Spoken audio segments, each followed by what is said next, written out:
오늘은 제5강 고대 기독교 영성 두 번째 부분을 공부하도록 하겠습니다. 우리가 4장에서 초대교회 예배와 영성, 성례의 영성 이 부분을 다루었고요. 공동생활의 영성, 그 다음에 카리스마의 영성, 은사 영성을 공부했고 또 순교 영성에 대해서 공부를 했습니다. 그리고 이 순교 영성이 이제 후대로 이어져서 사막 교부들에게로 이어지고, 그 다음에 금욕주의 영성, 수덕 영성이라고 하는데요. 거기로 이어져서 오늘 우리가 이제 공부할 부분은 그래서 수덕 영성, 사막 교부와 초기 수도원 영성, 그 다음에 신비 영성, 그 다음에 서방교회 신학을 종합한 아우구스티누스의 영성에 대해서 우리가 살펴보도록 하겠습니다. 이 부분은 이제 기독교의 첫 6세기 동안에 이루어진 영성 부분입니다. 수덕주의라는 말은 뭘까? 우리한테는 수덕주의라는 표현보다 금욕주의라는 표현이 더 익숙하죠.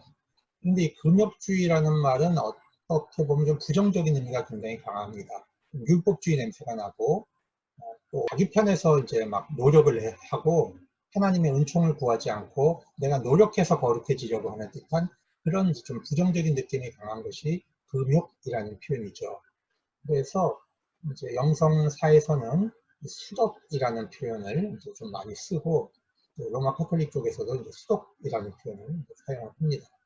이 말의 기원은 아스케오라는 말과 아스케시스 라는 말에서 오는데 헬라어 동사죠. 아스케오는 훈련하다 이런 뜻이고요. 아스케시스는 훈련하는 그런 이제 명사적 의미가 있습니다. 자, 이 말은 어디에 썼냐 하면 우리가 그리스의 경주자를 한번 생각을 해보시면 됩니다. 고대 그리스에는 이제 올림픽이 있었습니다. 올림픽에서는 이제 원반 던지는 사람도 있고 창 던지는 사람도 있고 레슬링 하는 사람도 있고 또 이 마라톤 하는 사람도 있고 또 다양한 이제 운동 경기자들이 나오는데 이 사람들은 자기를 훈련하는 자기들만의 독특한 이제 그 식이요법, 음식요법이 있었고 또 비밀 훈련이 있었다는 거예요. 그래서 거기서 이제 이 아스케오와 아스케시스라는 표현을 쓰는 거죠. 그러니까 이제 성경에 보면 초대 그 교부들이나 사도가 그 훈련을 영성으로 연결시키는 그런 은유를 이제 사용하는 걸 봅니다. 특별히 사도 바울이 고린도전서 9장에서 이제 이런 말씀을 합니다. 운동장에서 다른 박질하는 자들이 다 달릴지라도 오직 상을 받는 사람은 한 사람인 줄을 너희가 알지 못하느냐. 너희도 상을 받도록 이와 같이 다름질하라. 이기기를 다투는 자마다 모든 일에 절제하나니 그들은 썩을 승리자의 관을 얻고자 하되 우리는 썩지 아니할 것을 얻고자 하노라. 자, 이렇게 말했습니다. 이기기를 경주하는 사람은 절제한다는 거죠. 모든 일을 절제한다는 거죠. 그래서 우리도 영광의 영적인 것을 얻기 위해서 이제 경주를 하는 건데 그렇게 하려면 우리한테 절제가 필요하다는 거죠. 자, 이런 의미가 바로 수덕의 의미, 금욕의 의미가 이제 됩니다. 그러면 초대 그리스도인들은 누구를 모방했는가? 그리스도를 모방하는 거죠.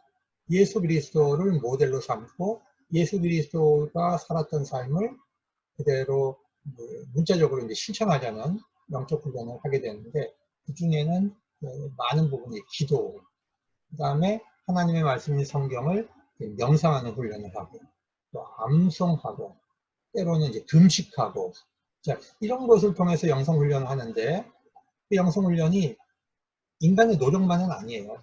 사실은 그 영성 훈련은 하나님께서 성령을 통해서 주시는 은총을 입는 거죠. 그리고 인간 편에서도 많이 있는 것이 아니라 인간 편에서도 인간이 할 수 있는 부분을 이제 절제 훈련을 하는 거죠. 그래서 성령의 도움을 의존하면서도 사람 편에서도 절제하고 자기를 통제하고 관리하는 그런 훈련의 의미를 갖고 있는 것입니다. 이 수덕이라는 표현을 쓰는데 이 수덕이란 말은 사실 초기부터 쓰는 말은 아닙니다. 현대적인 18세기 언어에 로마 가톨릭 예수의 수도자였던 지오바니 스파라멜리라는 사람이 영성신학을 두 개로 구분해서 설명을 하는데 수덕신학과 신비신학으로 설명을 해요. 그러니까 수덕신학의 특징은 뭐냐 하면 자기가 능동적으로 이제 노력을 하는 거예요. 능동적 차원에서. 그래서 어떤 그 완덕이라고 하는 것은 우리로 얘기하면 이제 성화라고 생각하면 됩니다. 성화의 과정을 가기 위해서 이제 죄를 이제 씻어내고 하나님 앞에 다가가려는 인간적 노력을 하는 과정을 수덕이라고 본 겁니다.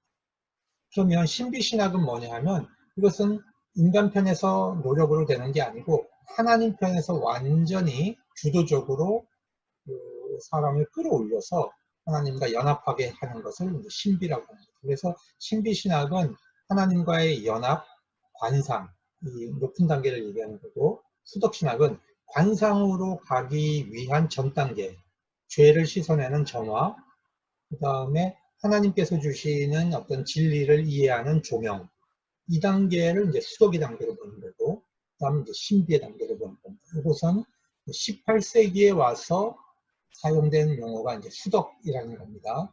그렇지만 우리가 이 수덕이라는 용어를 고대에까지 이제 소급해서 우리가 수덕신학이라는 표현을 쓰고 있는 거예요. 그러니까 수덕이라는 말이 나오기 전에 주로 금욕이라는 표현을 많이 썼는데 지금은 이제 영성에서 수덕이라는 말을 씁니다. 그러면 고대에서 수덕주의 전통은 어디서 시작이 됐는가? 그 기원은 어디인가? 유대 묵시 전통입니다. 여러분 유대인들은 이 묵시 신학에는 마지막 날에 하나님의 나라가 올 때는 그 사탄과의 영적인 전쟁, 거룩한 전쟁을 해야 된다고 생각한 거예요. 그래서 거룩한 전쟁을 하려면 뭘 해야 됩니까? 자기 몸을 바꿔야죠. 자기 트레이닝을 하고 피지컬도 바꿔야 되고 영적인 것도 바꿔야 되고 전투력도 길러야 되고 그러지 않습니까? 그런 것이 이제 영적인 적용이 된 거예요. 그러니까 거룩한 전쟁을 하기 위해서 자기를 철저하게 훈련하는 그런 전통이 유대 묵시적 전통, 금욕 전통이 있었던 겁니다. 예를 들어 보면 이제 에세네파, 예수님 당시 에세네파 사람들이 그랬잖아요. 사막에 들어가서 마지막 날을 준비하면서 하얀 옷을 입고 부부 생활하지 않고 고기도 먹지 않고 뭐 이런 근데 거룩하고 경건한 삶을 살고 하나님의 말씀인 성경을 이제 필사하고 이런 삶을 에세네파 사람들이 살았잖아요. 그러다가 이제 로마가 정복을 해서 멸망시키러 오니까 항아리에다가 이제 그 자기들이 필사한 것을 넣어가지고 묻었어요. 그래서 이게 나중에 사회사본으로 그렇게 나오게 되는데 이 에세네파의 그 삶이 유대 그 묵시적 금욕 전통을 보여주는 아주 상징적인 모습입니다. 그러면 기독교인들에게 있어서는 이제 예수님이 우리 그 수덕주의의 이제 모델이 되는 겁니다. 예수님은 나를 따라오려거든 자기를 부인하고 날마다 자기 십자가를 지고 나를 따라와라 이렇게 말씀하셨습니다. 그러니까 그리스도인들의 이 수덕 전통은 자기를 부인해야 되는 삶, 그 다음에 십자가를 지는 삶이죠. 사도 바울도 결혼해도 좋고 결혼 안 해도 좋다. 그렇지만 결혼 안 하는 것이 영적으로 더 좋겠다. 이렇게 얘기한 이유는 뭐냐면 주님의 재림이 임박했다고 느꼈기 때문에 가정을 꾸리기보다는 그리스도의 일에 이제 올인하는 그런 삶을 택한 거죠. 그런 것처럼 이 기독교인들이 유대인들이 갖고 있었던 묵시적 금욕을 이제 택하는 것은 결국 뭘 하기 위함이냐? 순교를 준비했던 거죠. 바퀴식이니까. 그래서 고대 수덕주의 전통은 순교 영성하고 연결이 되고 있습니다. 연결이 되게 되어 있습니다. 여러분이 이 지도를 보시면서 머릿속에 이 지도의 그림을 좀 이제 집어넣고 두 번째는 지명, 이름을 좀 잘 기억을 해서 어떤 도시가 어느 부분에 있구나 하는 것을 이제 기억을 하시고 세 번째는 이 지역에서 어떤 인물들이 태어났구나 하는 것을 이렇게 세 가지 정도는 이제 기억을 해 주셔야 여러분이 그 세계사를 하거나 이제 영성사를 하거나 어떤 신학을 공부할 때 여러분의 머릿속에 그림이 그려집니다. 그렇지 않으면 뭐 알렉산드리아 오리겐 그러면 여러분이 머릿속에 그림이 안 그려지잖아요. 카르타고의 터툴리안 이런 그림이 이제 잘 안 나오는데 그래서 이 지도를 잘 그려놔야 됩니다. 여러분 이 바다가 가운데 유럽 대륙의 한 가운데를 차지하고 있는 바다로 지중해라고 하죠. 영어로도 메디테레니안이라고 하는 것은 메드라는 건 미들이죠. 터라는 건 테리토리, 땅을 얘기하는 거죠. 그래서 이 땅 가운데 있는 바다, 그러니까 지중해라고. 지중해를 둘러싸고 고대 사회에 로마가 제국을 형성하고 있었습니다. 그런데 이 로마 제국이 중심이 사실 로마였잖아요. 콘스탄틴이 이제 330년에 자기의 수도를 이쪽으로 옮깁니다. 동쪽으로 옮기고 이 지역을다가 자기 이름을 따서 콘스탄티노플이라고 하는 도시를 세웁니다. 그래서 이 원래 로마는 서로마의 중심지가 되고 이 콘스탄티노플은 동로마의 중심지가 됩니다. 그래서 이탈리아 반도를 중심으로 해서 위로부터 아래로 쫙 이제 가르면 여기 서쪽을 라틴 제국이라고 하는 거죠. 서로마라고 하는 거고 동쪽을 동로마 혹은 비잔틴 제국이라고 하는 겁니다. 비잔틴 제국 그러면 여러분이 동로마구나. 여기서는 헬라어, 그리스어를 주로 썼구나. 이것을 기억하면 되고 이쪽 로마를 중심으로 이쪽 전체는 서로마인데 여기는 라틴어가 이제 공식 언어가 되는 겁니다. 오피셜 언어가 되는 겁니다. 기본적으로 언어가 다릅니다. 그러니까 문화도 다르죠. 그래서 신학 발전도 굉장히 좀 다르게 형성이 되는 거예요. 그래서 이 서방 제국에서는 주로 예수 그리스도를 이해할 때에 예수님의 속죄, 예수님의 피 흘리는 속죄 신학을 굉장히 발전시키게 됩니다. 이건 어거스틴의 영향이 굉장히 큽니다. 근데 동방은 속죄 신학보다는 예수님의 승리, 부활 승리 이걸 많이 강조해요. 그래서 예수님의 승리하신 힘을 입어서 우리가 사탄과 싸워서 이겨야 된다. 이제 이런 신학이 많이 발전하는 겁니다. 구원론도 그렇게 봐요. 그런데 서방 전통은 예수님의 십자가의 죽음, 그러니까 내 죄를 회개하고 속죄하고 고해성사하고 이런 쪽이 굉장히 신학적으로 발전하게 됩니다. 그러니까 그리고 서방은 굉장히 기독론이 중심이 돼요. 기독론을 중심으로 삼위일체론을 얘기해요. 그런데 동방은 예수 그리스도의 기독론만이 강조되는 게 아니라 성령론, 기독론, 그 다음에 신론이 이 삼위 신학이 각각 발전합니다. 이쪽에선 삼이라는 삼위가 중요한데 이쪽에선 하나, 일체를 강조해요. 서방은. 그런데 동방은 삼위를 강조합니다. 그래서 삼위일체 신학도 달라져요. 서방 신학은 한 분 하나님이 어떻게 삼위가 되시느냐 이렇게 접근하는데 동방 신학은 삼위 하나님이 어떻게 한 분 하나님이냐 이렇게 신학을 끌고 갑니다. 자, 그렇게 하는 이유는 뭐냐면 서방 신학은 굉장히 통일된 국가예요. 여기는 이제 법이 발전하고 굉장히 통일된 시스템을 강조하니까 통일성이 굉장히 강조됩니다. 근데 동방은 다양성이 존재해요. 여기서 보시면 교회에 커다란 관구가 있었는데 고대 사회에 5개의 관구가 있어요. 이 서방을 대표하는 관구가 로마입니다. 로마에서는 베드로가 또 바울이 순교한 곳이기 때문에 여기서는 이제 로마가 제1의 상징적인 영적인 도시가 되는 겁니다. 그런데 여기는 다양한 중심 도시가 있는 거예요. 관구가 콘스탄티노플이 있었고 안티옥이 있어요. 안티옥은 사도 바울이 바나바와 함께 목회를 하다가 소아시아 지역을 선교하는 미션의 중심지가 되잖아요. 그 다음에 예루살렘은 비록 힘은 잃었지만 예수님이 사셨던 모든 교회의 어머니 역할을 하는 예루살렘 교회입니다. 그 다음에 이집트에는 알렉산드리아라고 하는 또 교회 중심지가 있는 겁니다. 그러다 보니까 이 지역은 각각 언어가 또 다릅니다. 콘스탄티노플은 이제 그리스어 헬라어를 쓰겠죠. 그런데 이 이집트에서는 콥틱어를 씁니다. 그래서 여기는 콥틱 정교회가 발전합니다. 그 다음에 안티옥은 이제 시리아어, 아람어가 중심이 된 시리아 정교회가 발전합니다. 자, 그러니까 굉장히 다양성이 있는 곳이 바로 비잔틴입니다. 그리고 그 외에도 2개의 이제 중요한 지명을 알아야 되는데, 자, 이 가운데가 카파도기아라고 하는 건데, 제가 이제 카파도기아의 세 교부 이야기를 할 텐데, 카파도기아가 어디 있는가를 여러분이 생각해야 됩니다. 지금의 터키입니다, 여기가. 지금의 이제 터키가 여기를 이제 모슬림이 여기를 다 장악을 하거든요. 이 터키의 가장 중심 땅, 여기가 카파도키아입니다. 그래서 여기서 삼위일체론을 완성시키는 카파도키아의 세 교부가 여기서 태어나는 거죠. 바질, 나지안주스의 그레고리, 니사의 그레고리. 동방신학에서 굉장히 중요한 세 인물이 여기서 탄생을 하는 겁니다. 그 다음에 로마를 지중해 바로 대각선으로 건너면 여기가 카르타고입니다. 이 카르타고가 북아프리카죠. 그러나 이제 서방교회가 되는 겁니다. 이 카르타고에서 중요한 서방의 교부가 나오는데 여기서 터툴리안이 나오고요. 그 다음에 키프리아누스가 나오고요. 그 유명한 아우구스티누스, 어거스틴이 여기서 나오는 겁니다. 그러니까 고대 서방 신학의 가장 핵심적인 인물은 로마에서 나오는 게 아니라 북아프리카에서 나오는 거예요.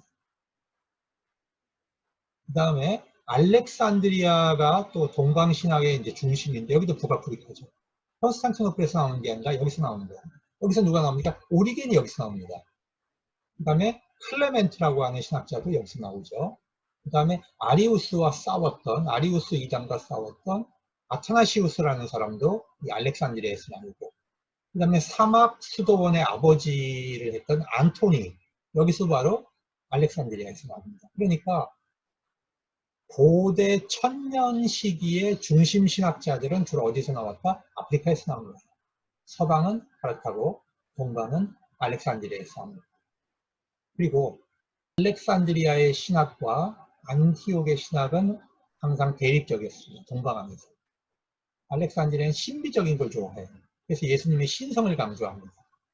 그리고 성경도 신비적인 해석을 하고 싶어 해요. 그래서 알레고리 해석, 알레고리칼 해석이라고 하는 신비적 해석을 발전시켜요. 근데 안티옥은 그렇지 않아요. 안티옥은 굉장히 예수님을, 역사적인 예수님을 좋아합니다. 그러다 보니까 인성, 예수님의 인성을 굉장히 중요하게 여겼고, 성경에 대해서도 신비적인 해석을 위험하게 보고 문자적 해석, 문자적으로 따르는 해석을 굉장히 중요합니다. 그러다 보니까 금욕주의가 이쪽에서도 굉장히 발달해요. 예수님의 말씀을 문자적으로 지키려고 하는 그런 신학이 안티옥에서 발전합니다. 그래서 고대 그 동방에서 삼위일체론쟁을 벌일 때 알렉산드리아와 안티옥이 계속 이제 신학적 논쟁을 벌이고 신성, 예수님의 신성, 예수님의 인성을 강조하면서 신성과 인성이 다 계시다라고 양성론을 통일시키게 되죠.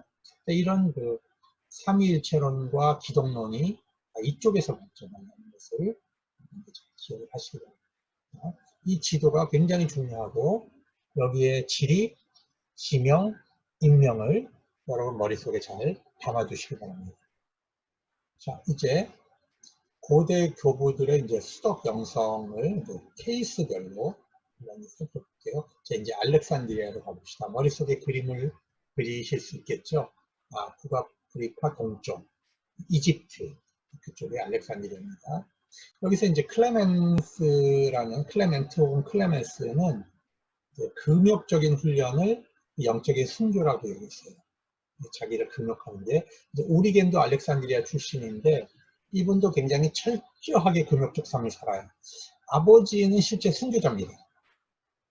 그러니까 오리겐도 어린 나이에 순교를 결정하고 이제 밖으로 뛰쳐나가려고 했는데 엄마가 옷을 다 숨겨오셔가지고 이제 밖으로 나가지는 못해서 육체적 순교를 하지는 않아요. 그러나 자기가 일상 속의 순교의 삶을 살겠다 이렇게 결정을 하고 최소의 수면과 음식으로 굉장히 금욕주의적인 삶을 살고, 심지어는 이 사람이 자기의 성욕을 문제를 해결하기 위해서 거세까지 합니다. 굉장히 잘못된 방식이었죠. 그래서 자기가 나중에 그것이 잘못됐다는 걸 이제 깨달아요. 굉장히 이제 천재적인 사람입니다.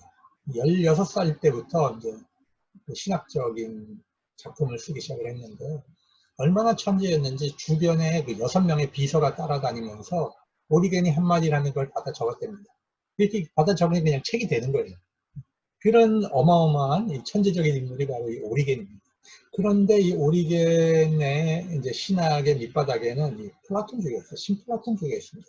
그러다 보니까 신학적으로 천재적인 공헌을 했지만 우리 그 기독교 신학으로 볼 때는 조금 이단적인 요소가 안에 담겨 있습니다. 그리고 이제 한 4가지의 이단 사상을 지적하려고 하는데요. 첫 번째로는 하나님의 말씀, 로고스, 성자죠. 이 성자를 하나님과 우리 인간 영혼의 중재자로 봤어요. 하나님보다 신성이 약간 떨어지는 존재로 본 겁니다. 그러니까 하나님이 가장 높고 그 밑에 신성적 존재로서 성자가 계시고 성령은 그거보다 조금 더 낮고, 그래서 이걸 우리가 신학적으로 종속론이라고 그래요. 삼위일체를 해서 종속론인데 이건 이단 사상입니다.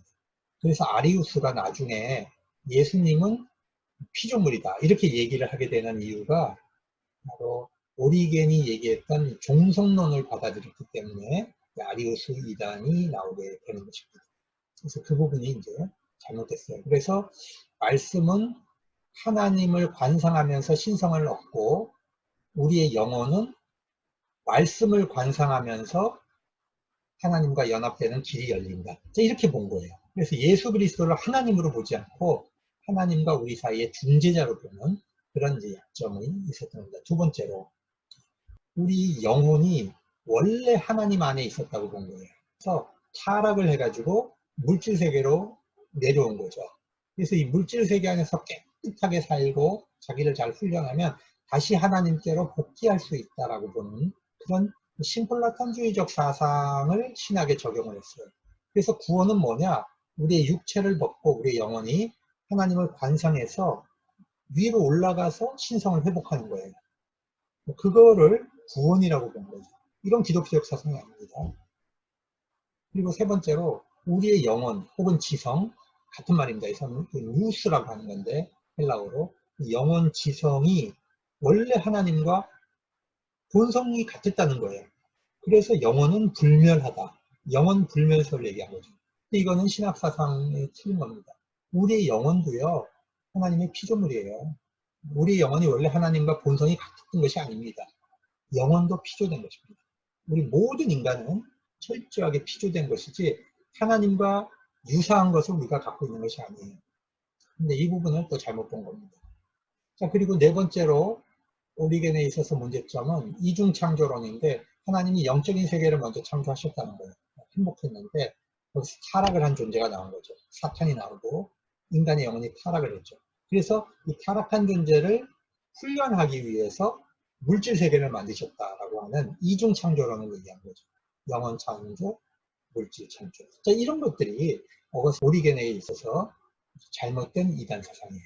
그러니까 오리겐의 금욕주의는 뭐냐 하면 우리의 영혼이 육체라고 하는 더러운 껍데기를 벗고 철저하게 금욕을 해서 그걸 벗고 탈출을 하는 거죠. 육체를 탈출하기 위해서 금욕을 해야 되는 거예요. 이거는 이제 잘못된 것인데, 그래서 오리겐의 금욕주의 약점이 나오는 거죠. 도덕적 투쟁을 하라는 거예요.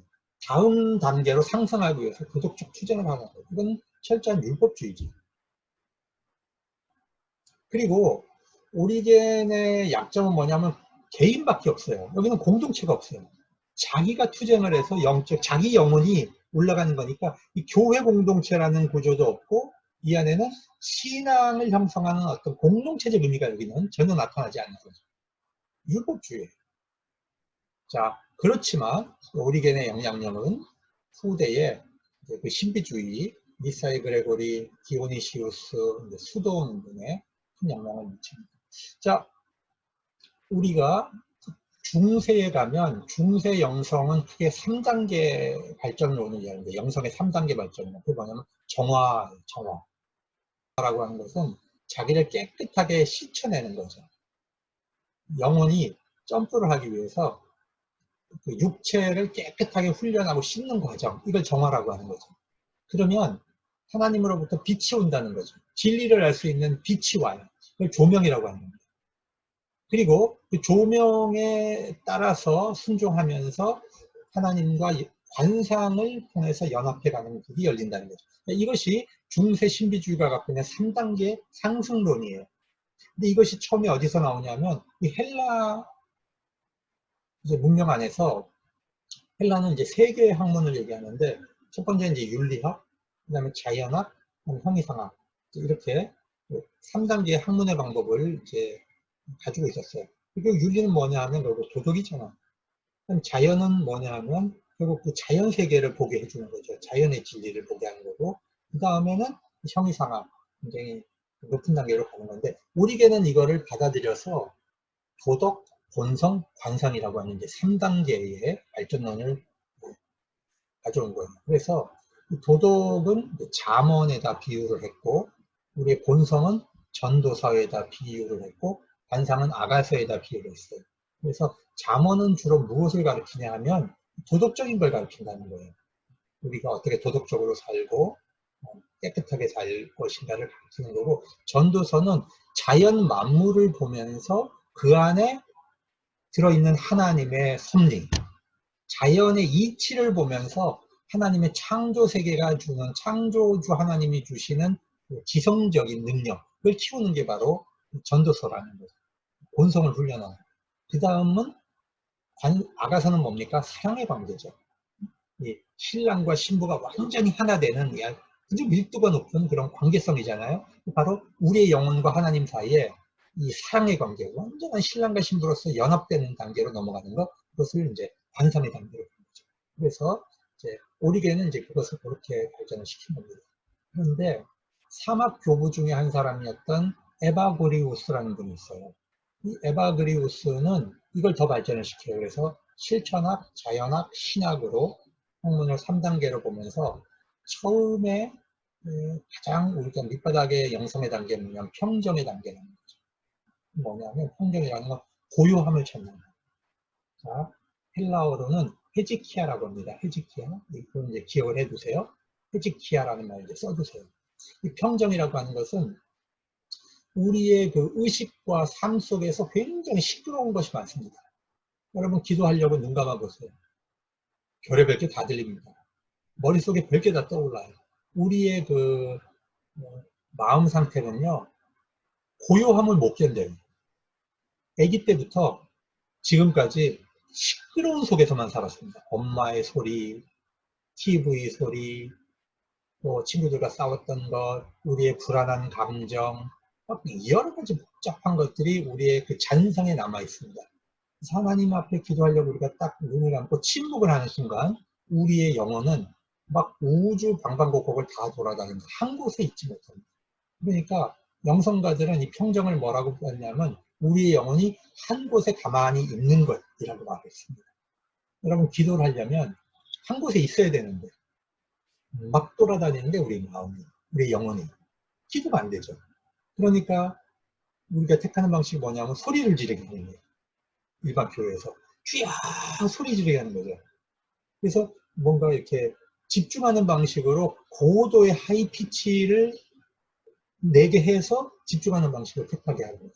그리고 막 예배 때도 우리가 막 드럼을 쓰고 막 이러는 것에 뭐가 있냐면 그런 것을 동원해서 집중을 시키려고 하는 거죠.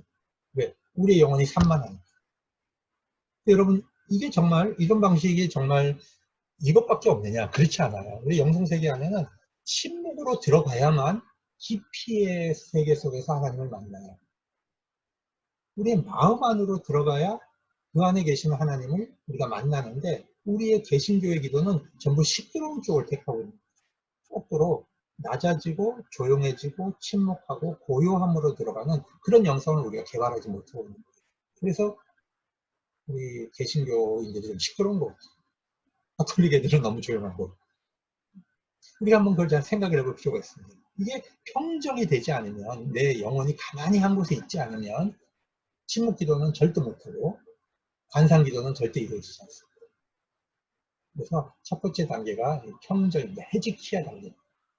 그 다음에 하나님께서 우리에게 주시는 지성을 잘 사용을 해서 육체의 그 죄성을 벗고 자연을 보면 이 자연 만물이 하나님을 찬양하고 있는 것이 보인다는 거예요.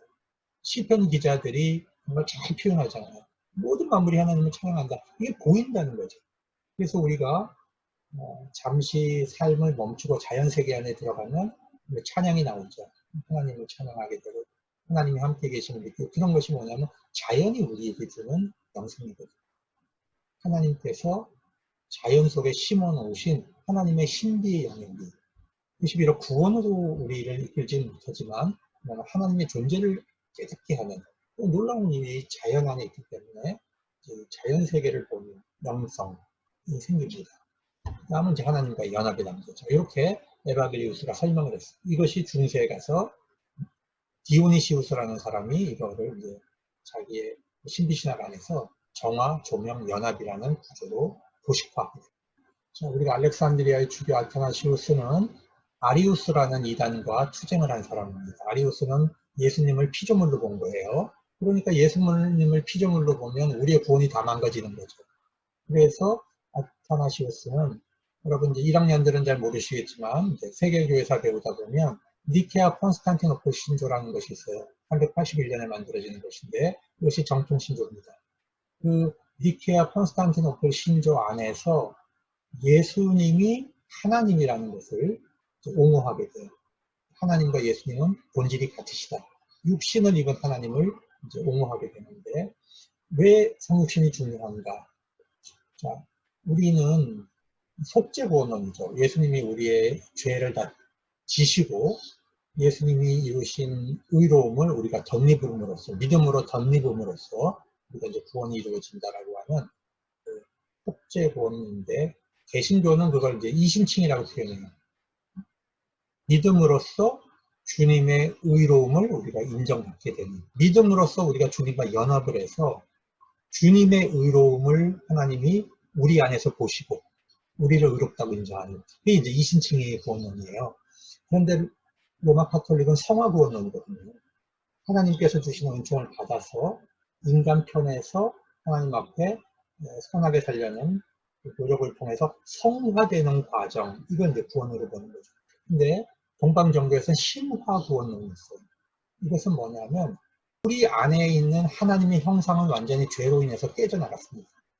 그런데 온전한 하나님의 형상을 가지신 분은 바로 예수 그리스도밖에 없는 거예요. 육체 안에. 육체를 가지시면서 온전한 하나님의 형상을 갖고 계시는 분은 예수님밖에 없어요. 그래서 예수님을 통해서 인간의 육체가 신성화된 겁니다.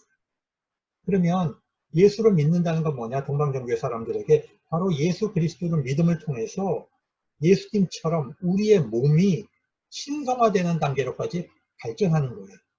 이것이 신화구원론인데 그 안에서 하나님의 형상이 예수님 안에 있는 하나님의 형상이 우리에게로 입혀지는 겁니다. 자, 그래서 각각 다르죠. 다 예수님을 믿고 다 하나님의 은총을 의지하지만 그것을 구원론의 방식이 다르게 표현되는 겁니다. 이쪽은 이신칭이, 이쪽은 성화구원론, 이쪽은 신화구원론. 신화구원론에서 굉장히 중요한 건 우리 육체가 하나님 예수 그리스도를 믿음으로써 거룩해 실제로 변화되는 거예요. 그래서 동방정교회의 교부들은 실제로 예수 그리스도의 변모된 모습, 변화산상에서 변모된 모습을 실제로 보는 사람들이 있습니다. 예를 들면은 중세 때 프란시스코는 몸에 성은을 갖잖아요. 예수님의 못자국, 예수님의 피 흘린 자국, 이런 걸 서방은 그런 쪽으로 나타나는데 속죄, 예수님의 고난, 동방 쪽은 승리를 강조한 자 그랬죠. 부활 승리. 실제로 예수님의 빛을, 변화산의 빛을 보는 그런 데까지 가는 분이 있다는 거죠. 그래서 신화구원론입니다. 그래서 인간을 신화하기 위해서 예수님은 사람이 되셨다. 그렇기 때문에 예수님의 육체를 부인하거나 예수님의 신성을 부인하게 되면 구원론이 다 무너집니다. 그런 겁니다. 자, 그리고 아타나시우스는 황제가 때로는 아리우스 편을 들어준 적도 있어요. 그래서 유배를 가게 되는데 이때 사막으로 들어갑니다. 성 안토니라고 하는 사막의 수도사를 만나서 안토니의 생애라고 하는 책을 씁니다.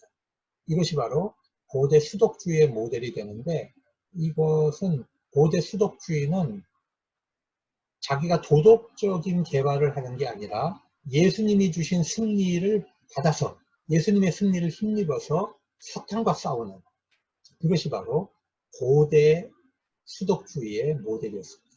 그래서 내 몸, 그 다음에 내 공동체 이것이 변화되는 것 트랜스포메이션이라고 그래요. 이거를 어떤 물리적인 변화를 하는 게 아니라 질적인 변화를 하는 것입니다. 질적인 변화로 가는 것, 이것이 바로 수덕주의의 모델이었습니다.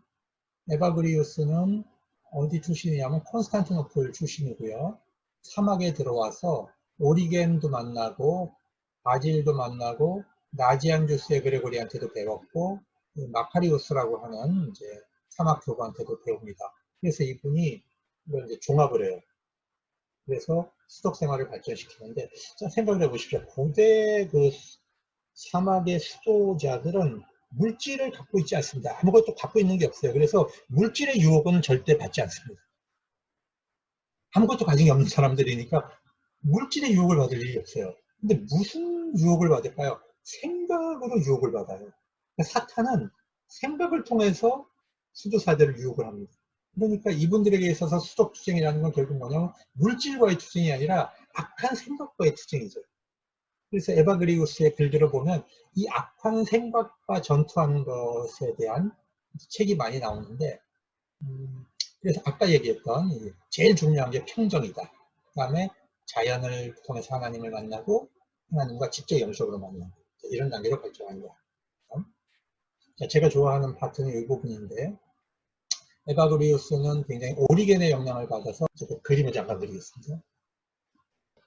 우리가 그 영성 유형을 그릴 때, 자, 이런 유형을 놓고 이쪽이 이제 지성이 발달된 영성이고 이쪽이 이제 감성 혹은 정서가 발달된 그 영성이고 이쪽은 이제 긍정의 방법을 쓰는 거죠. 정념의 방법. 그럼 이쪽은 부정의 방법을 쓰는 거죠. 그래서 이쪽은 우리의 지성과 감성과 이미지를 사용해서 하나님께로 접근하는 것을 허용하는, 하나님께서 보여주시는 한에서 이렇게 가는 방식을 쓴다면, 이쪽은 하나님의 알 수 없는 부분은 우리가 아무리 지성과 감성과 이미지를 써도 알 수 없으니까 그걸 포기하고 하나님께서 보여주시는, 하나님께서 끌고 가시는 그쪽에 순종하는 수동적인 방식이죠. 이쪽은. 그랬을 때 우리 영성 유형이 다 있잖아요. 주로 막 공부하고 이러는 이제 교수들은 좀 이쪽 유형의 사람들이에요. 그런데 아주 나쁜 형태는 제가 뭐라고 했습니까? 이 원 밖으로 아주 극단적으로 끌고 나가는 영성은 나쁜 형태라고 그랬죠. 이걸 한미주의라고 그랬죠. 그 다음에 여기 이제 A 유형이고,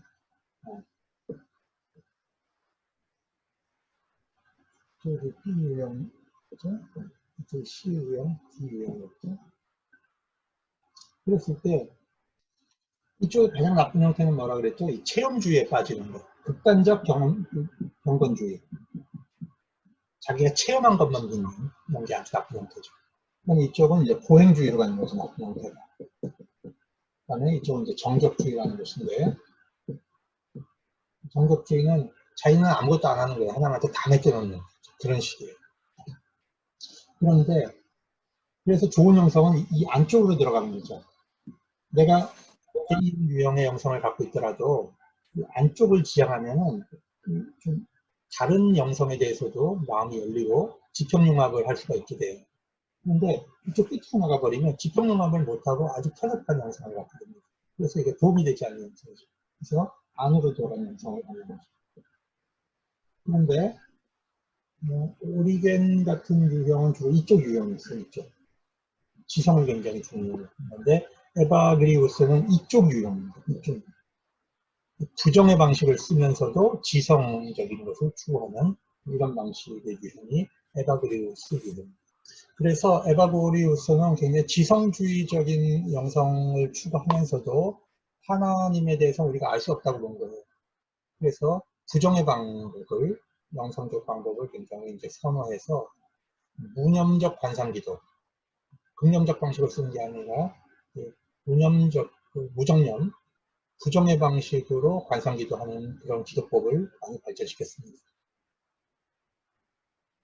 약점은 플라톤 그 오리겐주의 영향을 너무 많이 받아서 기독론이 좀 약해요. 기독론이 약합니다. 그런데 제가 굉장히 좋아하는 것은 이제 이 파트에 기도를 방해하는 8가지 잡념이 있다 그랬죠. 제가 아까 평정이라는 말을 했잖아요. 헤즈키야.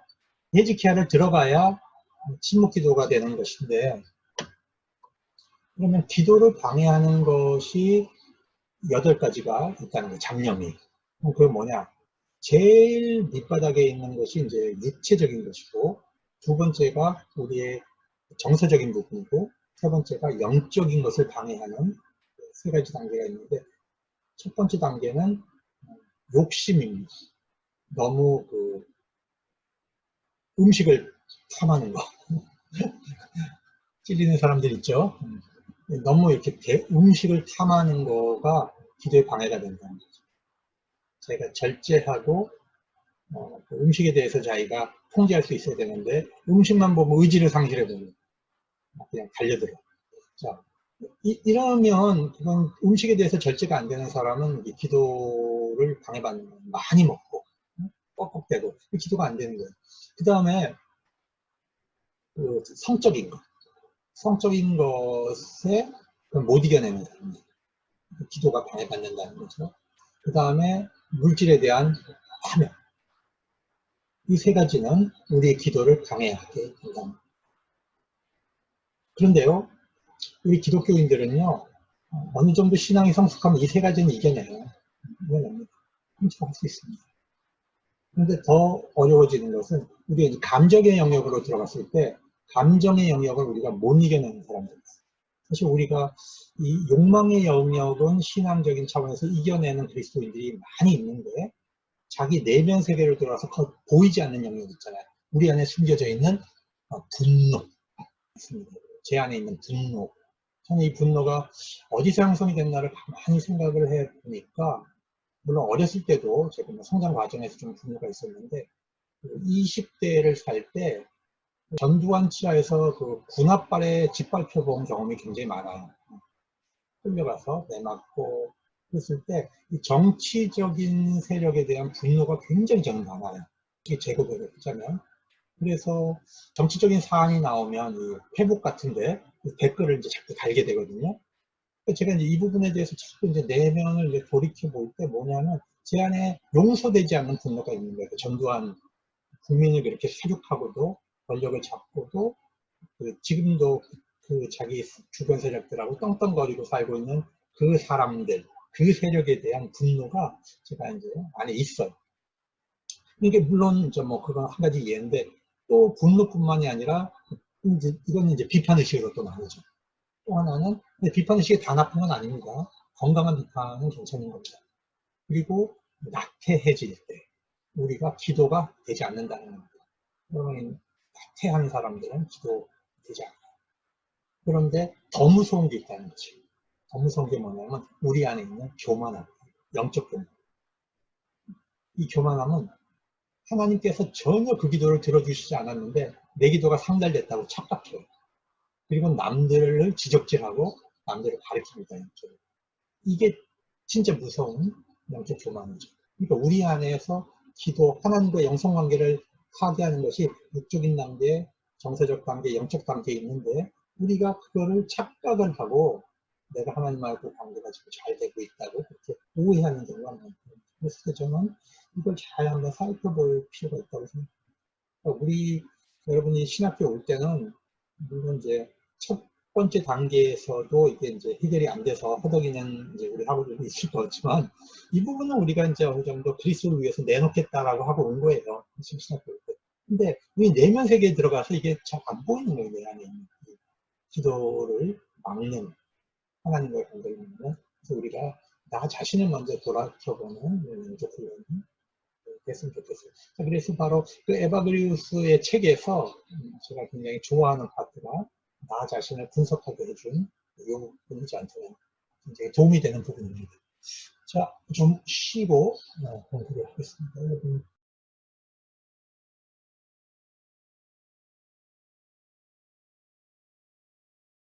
수덕 영성에서 터툴리안에 대한 이야기를 기록하겠습니다.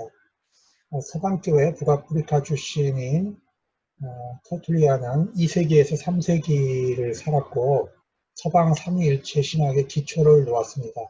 그런데 이 터툴리안의 신학은 복음과 문화를 엄격하게 분리시키는 그런 인격주의 영성을 가지고 있었습니다. 예루살렘과 아테네가 무슨 상관인가 하는 그 유명한 명제에서 진리는 철학의 영향을 받지 않아야 한다는 그런 입장을 가지고 있었습니다. 그리고 윤리적으로 지나친 엄격주의를 가지고 있었기 때문에 기존 교회보다, 정통교회보다는 몬타누스 이단의 윤리적 엄격주의에 끌려서 훗날에는 몬타누스 이단 쪽으로 소속이 됐습니다. 터툴리안이 가지고 있었던 이 수독주의 영성의 문제점을 좀 지적을 하라 그러면, 하나님께서 만드신 이 창조세계의 아름다움과 선함에 대해서 너무 가볍게 생각하고 무시를 한 것입니다. 그리고 문화의 어두운 측면을 너무 강조하다 보니까 이 복음이 성육신하셔서 물질을 하나님께서 신성화하는 이런 그 복음의 측면을 적극적으로 보지 못한 면도 있습니다. 그래서 신학은 항상 복음과 문화의 변증법적 관계를 잘 중시해야 되는데, 터툴리안은 너무나 이제 문화의 어두운 측면을 보았기 때문에 이 수덕주의, 금욕주의가 부정적인 측면으로 나타나는 면이 있습니다. 고대 시리아 영성의 수덕주의 부분을 살펴보겠습니다. 고대 기독교에는 서방 라틴 전통과 동방 알렉산드리아 외에 아주 독특한 시리아 전통이 또 있었습니다. 고대 시리아는 동부 터키, 오늘날의 동부 터키, 시리아, 이란, 이라크 북부 지역을 포함하는 굉장히 광범위한 지역이었고, 그 교회의 중심지가 안디옥과 에데사였습니다. 고대 시리아는 로마와 페르시아 제국의 접경 사이에서 고통을 받았는데, 상대적으로 또 양측의 신학적이고 영적인 상호 교류가 일어난 지역이기도 합니다. 시리아 영성은 어디서 출발했을까? 일반적으로 유대 기독교인들의 금욕주의적인 경향을 지닌 복음이 시리아에 전파된 것으로 봅니다.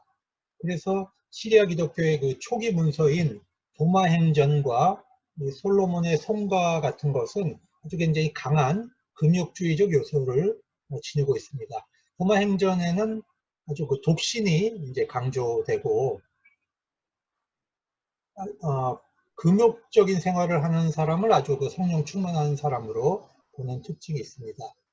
시리아 전통을 대표하는 두 사람이 있는데, 이 페르시아 쪽의 현자인 아프하랏과 로마 지역에 속했던 니시비스의 에큐레임이 있었습니다. 아프하랏은 금욕, 기도, 성례를 통해서 마음의 청결의 영성을 강조를 했습니다. 그리고 또 성령의 역할을 강조해서 영적 신비주의 발전에 공헌을 합니다. 에프림은 이 아프하랏의 사상을 공유했는데 훨씬 더 창조적으로 표현을 했습니다. 페르시아가 전쟁에서 승리한 이후 그는 니시비스에서 추방을 당해서 인생의 마지막 10년을 에데사에 가서 살게 됩니다. 그 사람은 이제 탁월한 시인이었고요. 시리아어로 성경을 주석하고 찬송과 시를 쓰고 신학 작업을 했습니다. 에프림은 이 초월하시면서 내재하시는 이 하나님의 역설을 표현하기 위해서 자신의 작품에다가 은유와 역설의 방법을 사용했습니다.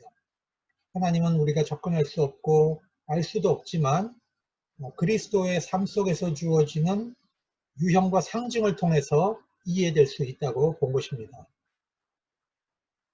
특히 에프림은 성례가 하나님의 임재와 능력을 표현하는 본질적인 요소라고 보았습니다. 그리고 에프림의 영성에는 성령 신비주의가 있고요. 이 성령께서 인간의 영성을 몸의 단계, 혼의 단계, 영의 단계로 발전을 시켜서 훗날 부활 이후에는 성령 안으로 흡수한다고 그렇게 보았습니다. 에프림은 유형과 상징을 통해서 하나님의 본성에 접근하려는 시도를 했고, 또 에바그리우스의 그 부정의 신학을 연합을 해서 그 에프림은 자기의 신학 작업을 했습니다. 이제는 우리의 영성에 있어서 도움이 되는 건강한 금욕을 결정하는 기준은 무엇인가 하는 것을 좀 살펴보겠습니다. 고대 기독교의 금욕은 순교와 관련이 있었습니다. 초기 기독교인들은 늘 그 순교당하는 현실에서 자신들은 외국인과 나그네라는 고백을 했고, 이 땅의 나라가 아니라 하나님의 성을 늘 소망하는 그런 삶을 살았습니다. 그래서 다양한 형태의 그 수덕주의는, 다양한 형태의 금욕은 이러한 그 순교적 영성에서 수덕주의가 이제 발전하게 됩니다. 그러면 우리가 영성 생활을 할 때에 금욕을 바르게 사용하는 기준은 무엇일까요? 첫 번째로 창조 세계가 하나님의 피조물임을 긍정해야 됩니다. 그렇지 않으면 이 창조 세계의 선함, 몸의 선함, 성의 선함을 굉장히 부정적인 것으로 보게 됩니다. 몸과 물질을 악하게 보고 고통을 가하는 것은 신앙적인 태도가 아닙니다. 두 번째로 훌륭한 금욕은 더 큰 가치를 위해서 자기의 좋은 것을 포기하는 것입니다. 하나님과 더 깊은 교제를 나누기 위해서 자기의 편안과 배부름을 포기할 수 있다면 그것은 이제 훌륭한 금욕이 되는 것이죠. 또 욕심에서 자유하기 위해서 물질의 일부를 포기할 수 있다면 그것도 영적인 선택입니다. 세 번째로 더 잘 봉사하기 위해서 영적 자유를 얻는 금욕이어야 합니다. 만약에 자기의 금욕 때문에 자기도 부자유하고 다른 사람까지도 부자유하게 한다면 그것은 영적인 것이 될 수가 없습니다. 네 번째, 금욕은 값없이 주신 하나님의 은총에 대한 감사의 표현이어야 됩니다. 만약에 금욕을 공로로 삼아서 하나님의 사랑과 이익을 얻으려고 한다면 그것은 잘못된 것입니다. 자유롭게 금욕을 훈련하는 것은 바람직한 것이지만 자기 목표를 정해놓고 성취를 이루기 위해서 필사적으로 그것을 자기의 속박으로 삼으면 그것은 율법주의가 되는 것입니다. 이제 두 번째로 사막 교부와 초기 수도의 영성을 살펴보겠습니다.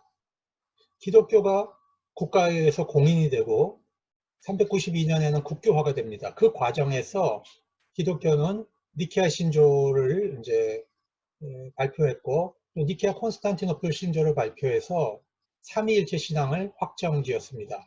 그러나 교회가 국가와 한몸이 되면서 이 기독교가 갖고 있었던 긴장이 사라지고 문화 기독교가 될 위협에 처한 것입니다. 그러니까 명목상의 기독교가 될 위협에 처한 것이죠. 거기에 대해서 신앙적인 저항이 나왔는데 바로 이 사막의 수도사들이 등장한 것입니다. 사막의 교부 안토니의 본을 따라서 개인적으로 집단적으로 기독교인들의 일부가 이집트 사막, 팔레스타인 사막, 시리아, 가파도기아의 사막으로 들어갔습니다. 이 사막은 기독교인이 종교적 이상을 찾는 비전의 장소이기도 했고 두려움의 장소이기도 했죠. 즉 하나님을 추구하는 곳이기 때문에 비전이기도 했지만 악마와 전투를 해야 하는 그런 두려움의 장소이기도 했습니다. 그들은 사막에서 기도하고 성경을 명상하고 금식과 가난을 실천했습니다. 이 사막 영성 전통은 순교 영성, 수독 영성을 계승하면서 이 제자직, 예수님께서 나를 따라오려면 자기를 부인하고 십자가를 지고 나를 쫓으라고 하는 그 제자직의 표준을 유지해 가려고 했습니다. 이 사막 영성은 훗날 수도원 운동으로 계승이 됩니다. 처음에는 이제 사막에서 시작된 수도원 운동이 나중에 이제 마을로 들어가고 처음에는 독고 수도사들이 이제 혼자 수도 생활을 하다가 그 사람들이 모여서 가끔씩 모여서 생활하는 반은자 생활을 하다가 그 후 공동 생활로 가는 그런 이제 수도 생활의 발전이 있습니다. 그러나 권력과 부를 떠나서 하나님을 추구한다는 측면에서 또 수도사의 목적인 예수 그리스도를 본받는다는 목적에서 이 안에는 순교 영성과 그 다음에 수독주의 영성이 이 안에는 들어 있었던 것입니다. 이 수도사들은 문자적 모방을 했어요. 예수님의 말씀을 마태복음 9장 12절에 보면 천국을 위해 스스로 고자된 자도 있다. 그래서 결혼을 안 했죠. 가서 내게 있는 것을 다 팔아 가난한 자들에게 주고 나를 따르라. 마가복음 10장에 있는 이 말씀을 실천하기 위해서 자기의 재산을 다 정리하고 가난한 사람들에게 직접 주었습니다. 그 다음에 여행을 위해 지팡이 외에 양식이나 배낭이나 전대, 돈이나 아무것도 가지지 말고 신만 신고 두 벌옷도 입지 마라. 문자적으로 실천했습니다. 여우도 굴이 있고 공중의 새도 거처가 있으되 인자는 머리 둘 곳이 없다. 이 말씀 지키기 위해서 수도사들은 집이 아닌 동굴, 움막 이런 곳에서 거주했습니다. 이제부터 한 5부류로 이 사막 수도원의 삶을 우리가 살펴보려고 합니다. 먼저는 이 안토니의 삶을 살펴보고요. 두 번째로는 은자, 반은자 공동생활로 수도원이 발전하는 모습을 보겠고요. 세 번째는 파코미우스, 공동수도 생활을 처음 시작한 이 파코미우스 이야기. 그 다음에 카파도기아의 세 교부의 수도원에 대한 입장, 끝으로 동방의 수도원 운동을 서방으로 전해준 요하누스 카시아누스 이야기를 살펴보겠습니다. 먼저 안토니입니다. 안토니는 3세기, 4세기를 살았습니다. 이집트의 콥트인이었고요. 자기 재산을 포기하고 금욕생활을 합니다. 처음에는 무덤에서 살았어요. 이 무덤이라고 하는 것은 죽음의 권세가 지배하고 있는 곳이죠. 그래서 예수님께서 주시는 승리를 힘입어서 그곳에 가서 마귀와 죽음의 권세와 투쟁을 하는 그런 이제 삶의 목적을 가지고 무덤에 갔다가 그 다음에 이제 사막으로 들어가는데 이집트 사막. 여러분 사막은 예수님께서 사탄에게 시험을 받은 장소입니다. 그래서 고대 사람들에게 이 사막은 사탄이 지배하는 장소예요. 반역의 장소입니다. 이곳에 가서 예수님의 승리의 능력을 보여주는 삶을 사는 것입니다. 사탄과 투쟁을 하는 것이죠. 그래서 안토니는 노동하고 성경을 묵상하고 은둔 생활을 했지만 그러나 사람들이 찾아와서 도움을 청하거나 기도를 요청하면 기꺼이 자기의 은둔 생활을 정리하고 밖으로 나와서 사람들을 위해서 봉사하는 삶을 살았습니다. 그래서 독고하는 독수, 홀로 수도 생활을 하는 사람들이 이 개인주의적 영성을 추구한 것이 아니라는 것을 우리가 잘 기억을 해야 됩니다. 혼자 기도하는 수도사들은 수많은 사람들을 중보하는 그런 역할을 하는 사람들입니다. 자기가 뒤에다 두고 온 공동체의 기도 내용을 다 끌어안고 수도 생활을 하는 것입니다. 사막의 영성은 그래서 자기를 시험하고 자기를 정화하는 이제 훈련을 하는 것이지만 또한 하나님을 향해서 기도할 때에 부정의 방법을 이제 사용을 합니다. 그렇게 해서 이 부정의 방법 아포파티 영성과 상당히 조화를 이루면서 사막의 영성가들, 많은 영성가들로부터 이 부정의 방법이 발전하게 됩니다. 초기 사막의 수사는 금욕적인 은자였습니다. 그래서 허미트라고 그랬죠. 혼자 수도 생활을 하는 겁니다. 그러다가 점차적으로 반은자 상태로 수도 공동체가 이제 출현하는데 가장 대표적인 것이 스케테 수도원입니다. 이 스케테가 있었던 지역은 이 지도에서 볼 수 있듯이 이 이집트 서남쪽 사막에 있는 이 지역에서 이제 은자들이 모여 살았는데요. 격리된 공간과 혹은 동굴에서 살았고 가끔씩 공동체로 모임을 했습니다. 여기에 이제 대표적인 인물이 바로 이제 마카리우스라고 하는 사막 교부고요. 그 후에 이제 공동생활이 등장하게 되는데 이 공동생활을 이제 케노비틱 수도원이라고 부릅니다. 이 케노비틱이라고 하는 말은 헬라어로 코이노스와 바이오스를 합성한 것입니다. 그래서 코이노스는 공동이죠. 바이오스는 생활이죠. 공동생활이라는 뜻입니다. 동방전통에서는 이제 케노비틱 수도원이라고 그랬는데 이 서방 전통에서는 이런 수도원을 우리가 종단이라고 부르죠. 종단이라고 불렀습니다. 그 다음에 파코미우스의 생애를 보겠습니다. 파코미우스는 최초로 이렇게 흩어져 있는 수도사들을 모아서 공동생활을 처음 운영을 하게 됩니다. 그래서 이분을 공동생활 수도원의 아버지라고 부릅니다. 원래 파코미우스는 로마 군인 출신이었는데 314년에 이제 회심을 하고 안토니를 이제 모방해서 사막 수도원의 삶을 살았습니다. 그러다가 많은 수도사들이 이 엄격한 은자 생활에 잘 적응을 하지 못한다는 사실을 알게 됩니다. 그래서 이 북부 나일강 근처에 타베니시인데요. 지금의 이제 수단 땅입니다. 이 타베니시에 공동 생활을 하는 수도원을 설립을 하고 거기에 필요한 수도 규칙을 쓰게 됩니다. 그래서 혼자 생활을 할 때는 사실 수도 규칙이 필요가 없습니다. 그런데 공동으로 살아가기 위해서 가장 중요한 것이 뭐냐면 순종하는 거죠. 순종을 해야 질서가 잡히기 때문입니다. 순종과 가난의 영성을 강조하게 됩니다. 그래서 이 동방수도원을 발전시키는 굉장히 중요한 수도 규칙이 이 파코미우스로부터 시작이 된다면 서방 수도원의 가장 대표적인 것은 바로 베네딕트 수도원입니다. 서방의 모든 수도원은 베네딕트 수도원을 모델로 해서 발전을 하고 동방의 모든 수도원은 파코미우스의 수도 규칙과 나중에 바질의 수도 규칙에 기초해서 발전을 하게 됩니다. 수사들은 이 파코미우스를 아빠라고 불렀습니다. 아빠. 이 아빠라는 말은 나중에 이 대수도원장, 아보트라는 말이 됩니다.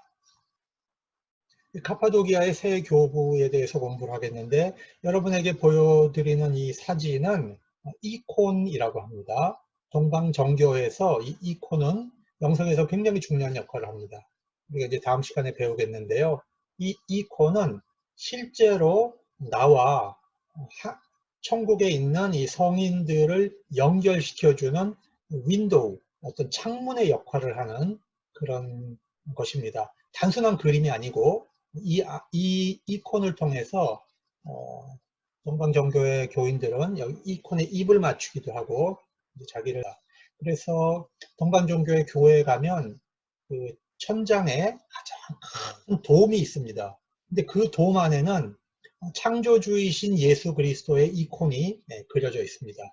그리고 예배당 안에 들어가면 성소와 지성소를 나누듯이 예배드리는 공간이 있고 성만찬을 이제 축성하는 그런 공간이 있거든요. 거기를 이제 이렇게 막아놨는데 그곳에 많은 이콘들이 그려져 있습니다. 카파도기아의 새 교부는 바질, 그 다음에 그의 동생 니사의 그레고리, 나지안주스의 그레고리, 이렇게 이제 세 분을 카파도기아의 이제 새 교부라고 합니다. 니사의 그레고리와 바질의 누나인 마크리나라고 하는 여성이 있는데 이분은 또한 이 카파도기아의 그 여성 수도원을 이끌었습니다. 그리고 자기 두 사람의 동생이 수사가 되도록 인도한 굉장히 중요한 여성인데 먼저 바질을 보겠습니다. 4세기 인물인데요. 이 카이사리아의 이제 주교이면서 동방수도원의 아버지라고 불립니다. 이 법을 공부하다가 이제 회심을 해서 순례자의 삶을 살고 수덕주의와 이제 수도원운동을 공부합니다. 그러다가 358년 이제 공동수도원을 설립을 하고 수도규칙을 쓰는데 거기서 굉장히 중요한 게 노동을 이제 첨가했다는 거죠. 이 파코미우스가 이제 수도규칙을 쓸 때 중요시 여겼던 게 순종과 가난이었죠. 바질은 여기 이제 노동을 또 집어넣은 겁니다. 그리고 이 바질은 81년에 니케아 콘스탄티노플 신조에서 성령도 하나님과 동일 본질이다 하는 것을 결정하게 되는데요. 성령에 관한 많은 이제 신학 작품을 써서 동방의 삼위일체론이 확립되는데 큰 기여를 했습니다. 이분은 이제 하나님의 형상을 회복하는 것이 구원이고 또 신학에 있어서 이제 부정의 방법을 썼고 또 기억을 굉장히 중요하게 여겼습니다. 우리가 어디에 가든지 우리의 기억이 하나님의 임재를 추구할 수 있도록 그런 이제 영성을 갖도록 그렇게 강조를 했습니다. 나지안주스의 그레고리는 수도원 이론가인데 노동보다는 독서와 지성을 강조했습니다. 이분은 굉장히 이제 플라톤의 신플라톤주의의 영향을 많이 받은 사람이에요. 그러다 보니까 육체적인 노동보다는 어떤 지성의 발전을 추구를 했습니다. 이분도 이제 성령론에 이제 많은 공헌을 합니다. 니사의 그레고리는 정교의 최고의 신학자라고 꼽히는 분이고 영성가입니다. 니사의 그레고리에서 가장 대표적인 작품이 이제 모세의 영생애라고 하는 이제 작품인데요. 여기서 영성의 상승 모델을 제시하고요. 그 다음에 부정신학을 영성의 상승 모델과 결합시킵니다. 제가 이제 좀 설명을 드리면 모세의 생애를 살펴보면 모세가 하나님을 만나기 위해서 신의 산을 올라갑니다. 그래서 점점 높이 올라가서 하나님과 가까이 갈수록 점점 더 깊은 어둠의 세계로 들어가는 것입니다. 이것은 무슨 뜻이냐면 우리에게 감정과 지성과 이미지를 사용해서 하나님을 아는 단계가 있는데 하나님의 더 깊은 것을 알려고 하면은 우리가 가지고 있는 지성, 감성, 이미지가 오히려 방해가 되는 겁니다. 어둠이 되는 것입니다. 그래서 우리 것을 완전히 벗어버리고 하나님께서 빛으로 끌고 가시는 것에 이제 들어가야 하나님께 더 가까이 갈 수 있는 단계가 되는 겁니다. 그래서 인간이 능동적으로 다가갈 때는 하나님은 점점 더 어둠이 되는 것입니다. 바로 이것이 부정신학을 이제 발전시키게 되는 계기입니다. 아가서 주석에서는 관상적 상승이 깊이 들어가면 깊이 들어갈수록 더 깊은 어둠으로 들어간다. 이런 신학을 발전시킵니다. 그래서 훗날 이 니사의 그레고리는 하나님을 만나기 바로 전 단계가 이제 어두운 밤이 된다고 하는 그런 이제 중세 신비주의 신학의 출발이 됩니다. 동방 정교의 영성에서 굉장히 중요한 측면은 인간의 영성과 하나님의 그 본질은 절대로 같지 않다는 것입니다. 이걸 이제 하나로 연합된다고 하는 것을 마치 본성의 일치로 이해하게 되면 그거는 이제 이단입니다. 이단이 되기 때문에 인간은 피조물이기 때문에 인간의 영성은 피조물이기 때문에 절대로 하나님의 영성과 본성적 일치를 하는 것은 아니고요.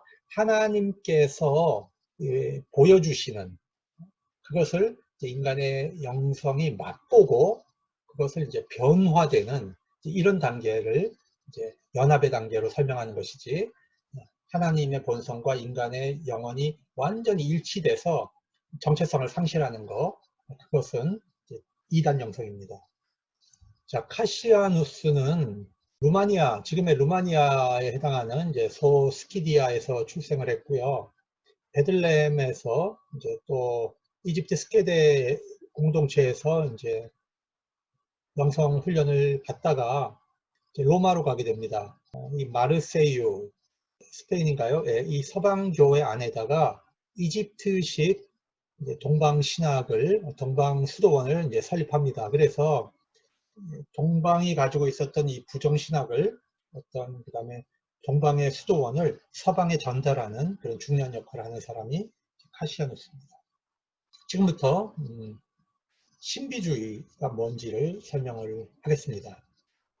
신비주의라고 하는 것은 궁극적 존재와 연합을 하는 것을 신비주의라고 합니다. 그러니까 우리 기독교식으로 얘기하면 하나님과 연합하는 거죠. 하나님과 만나고 교제하는 것입니다.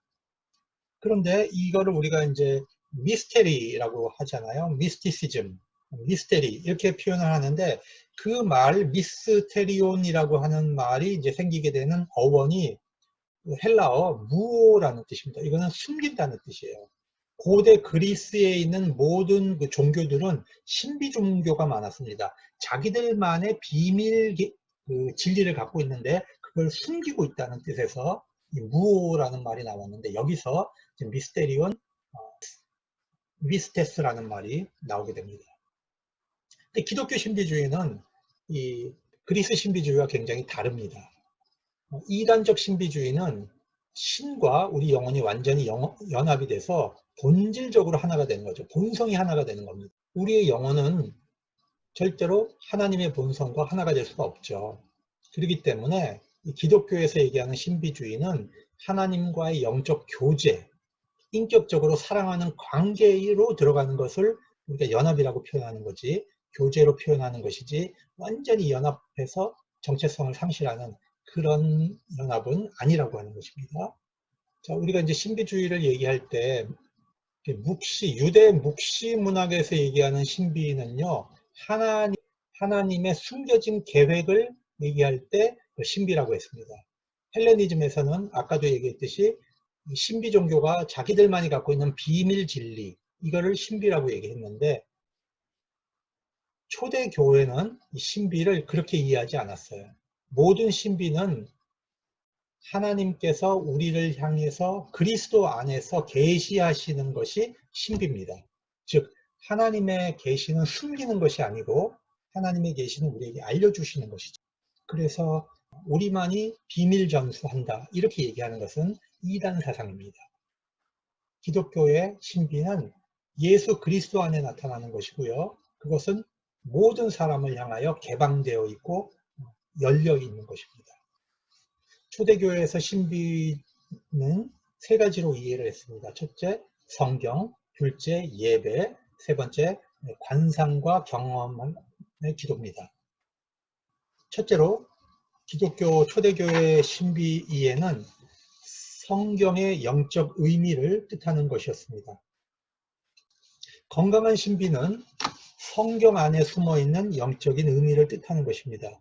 이것은 이성과 학문으로 접근할 수 없는 것이고요. 기도와 정화, 겸손과 사랑으로 준비해서 개방되는 것입니다. 하나님과 관계를 맺게 하는 것입니다. 그래서 성경에 들어있는 영적인 의미가 신비였습니다. 두 번째는 예배가 가지고 있는 신비입니다. 예배의 신비란 특별히 성례입니다. 성례.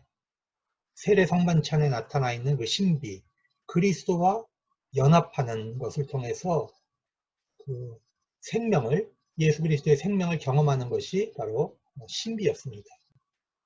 세 번째로 성경을 묵상하고 성례를 참여함을 통해서 기독교인이 경험하는 그런 관상적이고 경험적인 신비, 이것이 바로 또 신비였습니다. 이런 성경, 예배, 그 다음에 관상적, 경험적 신비, 이런 것들은 그 초대교회 안에서 비밀의 경륜에 속하는 것입니다. 신비에 대한 이러한 초대교회의 해석은 후에 서방의 신비신학이 과도하게 개인 경험에 집중하고 있는 것과는 아주 다르다는 것을 우리가 깨닫게 됩니다. 네 번째로 디오니시우스 아레오파기테에 대하여 공부해 보겠습니다. 이 디오니시우스 아레오파기테는 500년경 시리아 출신의 이제 수사로 추정됩니다. 이분의 본명은 알 수가 없어요. 근데 이 사람은 이제 그 사도행전 17장에서 나오는 디오니시우스라는 가명을 사용해서 신비 신학 저작을 남겼습니다. 그리고 신플라톤적인 형이상학, 성서해석법, 교부시대의 신비신학을 종합을 해서 글을 썼는데, 이것이 후대 중세 기독교 신비주의의 큰 뿌리가 되는 그런 영향을 남겼습니다. 신플라톤주의 영향을 받다 보니까 신플라톤주의는 아래로 내려오는 것을 유출이라고 하잖아요. 영의 세계에서 유출을 해서 물질 세계로 내려오죠. 그 다음에 물질 세계 안에 있는 영혼이 다시 그 영의 세계로 돌아가는 것을 이제 복귀라고 합니다. 그랬을 때 신학 방식은 위에서 아래로 내려오는 것은 긍정 신학을 쓸 수 있다는 거죠. 그래서 이 창조 세계 안에 하나님께서 보여주시는 그런 굉장히 긍정적인 요소가 있고 하나님을 알 수 있는 많은 요소들이 있다. 그런 부분은 우리가 긍정의 신학으로 접근할 수 있다. 그런데 하나님의 비밀스러운 영역, 더 깊은 영역, 우리의 이성과 감성과 이미지를 뛰어넘는 하나님의 신비에 대해서는 부정신학을 사용해서 접근해야 된다. 이렇게 보았습니다. 그리고 디오니시우스의 공헌 중에 하나가 정화, 조명, 연합이라는 이 영성 발달의 3단계를 굉장히 이제 공식화 시켰습니다. 여기서 좀 정화를 설명할게요. 정화는 어떤 거냐면 성령의 도우심을 받아서 우리 존재를 죄로부터 정화, 깨끗하게 씻는 단계입니다. 조명은 하나님의 빛이 우리의 영혼을 비춰서 하나님의 거룩함을 알게 해주는 단계입니다. 그런데 이제 마지막 단계인 하나님에 대해서 영적인 지식이 온전해지는 단계가 바로 연합의 단계라고 봤습니다. 그러니까 디오니시우스에게서 연합의 단계는 하나님에 대한 영적 지식이 온전해지는 거예요. 근데 후대 중세에 가서는 이게 이제 연합의 단계를 하나님과의 신비적인 연합의 관계로 이렇게 이제 발전시켜 갑니다. 이분이 쓴 신비신학이라는 책이 있는데요. 그 안에서 전통적인 그 초대교회의 세 가지 신비 이해를 계승을 해서 이것을 이제 부정의 신학의 관점에서 발전을 시켰습니다. 첫째, 신비란 성경의 신비적 의미를 해석하는 것이다. 둘째, 예배에서 일어나는 신비적 변형과 하나님을 경험하는 것이다. 셋째, 궁극적 단계에서 하나님과 영혼의 연합이 일어난다. 그런데 이 마지막 단계라서는 우리의 지성은 완전히 침묵을 하고 우리의 개념도 완전히 개념적 이해를 완전히 초월해서 하나님의 자기 지식을 인간이 이제 공유하고 황홀한 즐거움을 느끼는 단계를 맛보게 된다. 이제 그렇게 말을 했습니다. 그래서 이 디오니시우스의 작품이 9세기에 이제 존 스코투스 에리우게나라고 하는 신학자에 의해서 번역이 됐고요. 12세기 클레르보의 그 베르나르에 의해서 또 이제 번역이 됩니다. 그래서 디오니시우스의 이제 부정신학, 신비신학은 중세 신비주의에 크게 영향을 끼치게 됩니다.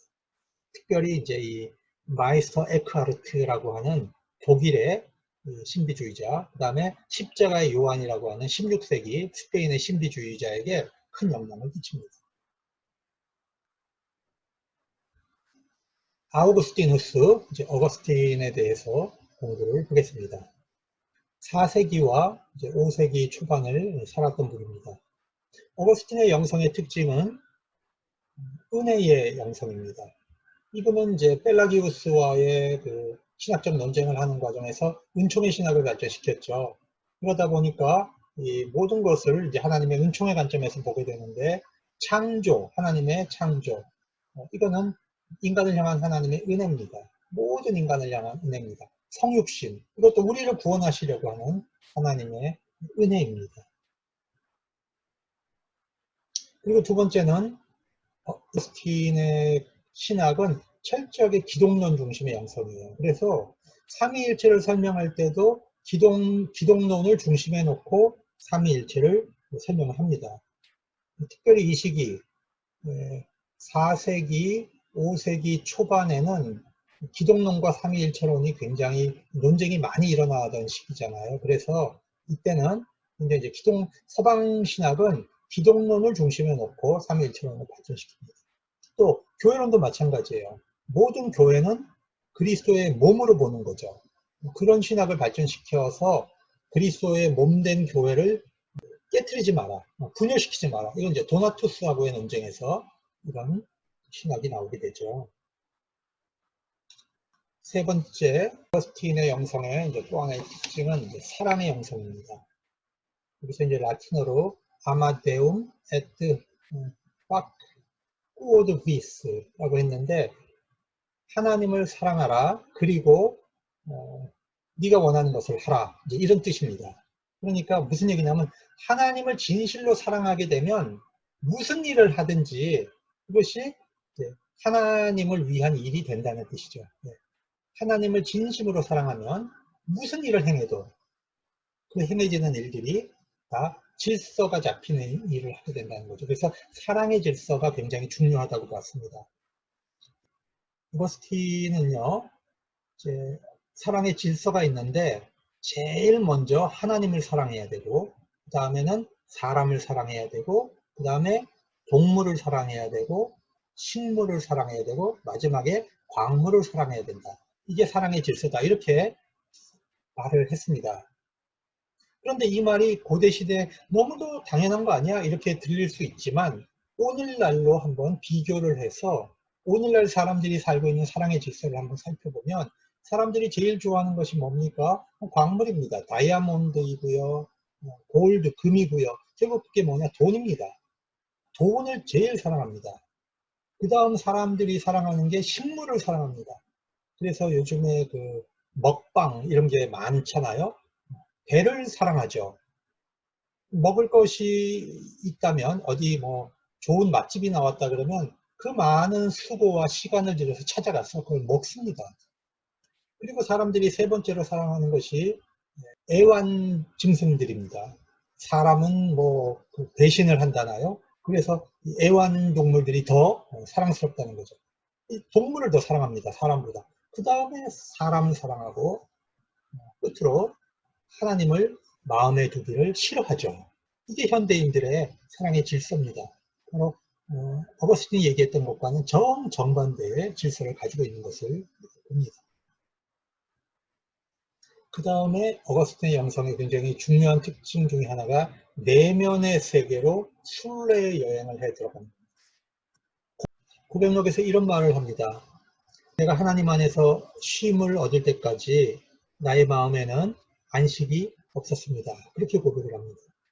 그런 고백록 안에서는 영적 성장이라고 하는 것은 자기 내면의 세계 안으로 들어가는 그 여행으로 표현이 되고 그 종착역이 바로 자기 마음에서 하나님을 만나는 것입니다.